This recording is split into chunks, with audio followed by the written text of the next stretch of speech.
third grade, it's Mrs. Feathers. We're going to go over your grammar practice pages for the week.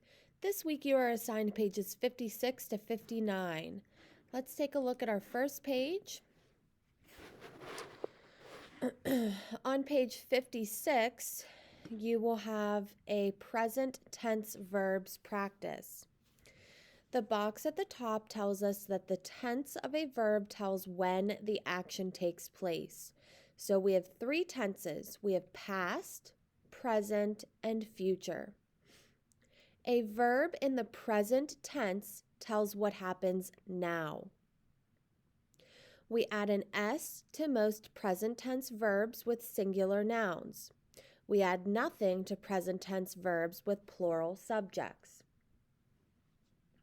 So if you have a singular subject, so if I said the book, if I'm saying that the book sits on the shelf, because book is singular, my verb sits has to have an S at the end.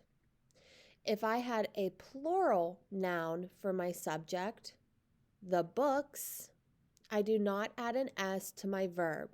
The books sit on the shelf. A verb must agree in number with its subject. On this page, for each sentence, there are two forms of the verb following.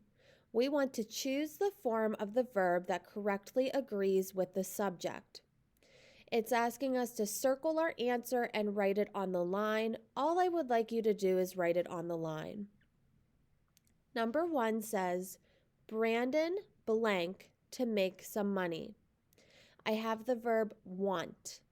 Because Brandon is singular, I have to use once on the line. You will finish up this page with the same directions. Your next two pages are pages 57 and 58.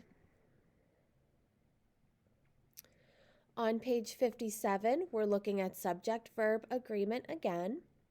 The box at the top reminds us that a verb must agree in number with its subject. So again, if you have a singular subject, you add an S to the verb. If you have a plural subject, you add nothing to the verb. When a present tense verb with a singular subject ends in SH, CH, SS, ZZ, or X, we add an ES. When a present tense verb with a singular subject ends in a consonant and Y, we change the Y to an I and add ES. On this page, it's asking us for each verb below, write the form that agrees with the given or with the subject given. So I have the verb wash for number 1, and I have the subject Dan. Because Dan is singular, I have to add ES to the end of wash because wash has one of those special endings, SH. Your second page, page 58, we're still looking at subject-verb agreement. The box at the top reminds us that a present tense verb must agree with its subject. Add S or ES to most present tense verbs with singular subjects. Do not add ES or S to a present tense verb when the subject is plural.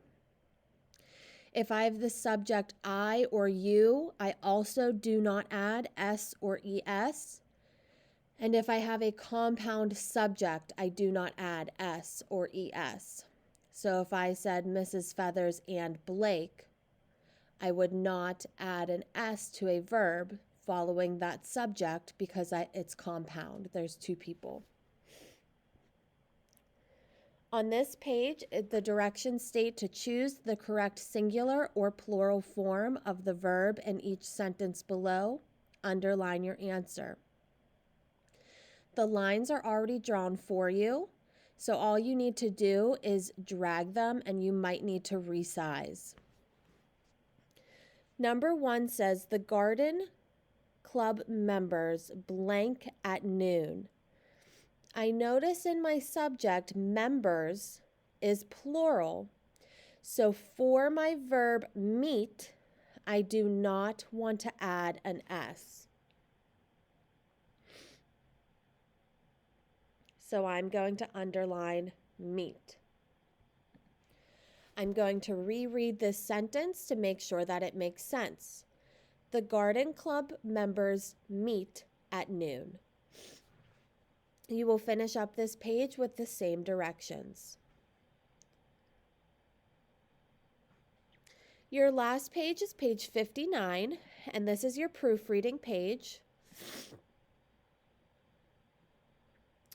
You have a paragraph up here. It's asking you to circle any verbs that do not agree with their subject. You can simply just rewrite the paragraph below. You don't need to circle anything. Let's take a look at the first sentence together.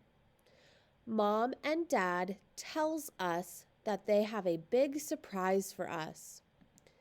There is a mistake in that sentence with the subject-verb agreement.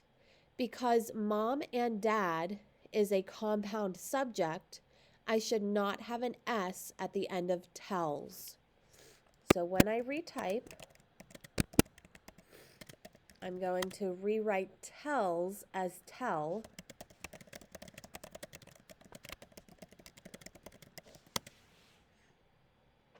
You will finish going through the paragraph, making any fixes in subject-verb agreement. If you have any questions, as always, reach out to any of the reading teachers. We will be happy to help you. Please make sure you're going back and checking over your teacher comments and checking your work to make sure that we're not asking you to make any changes or to make sure that you understand where you might have made mistakes. You will have your grammar quiz on Thursday, so make sure that all of these pages are done before then. Have a great day, third grade.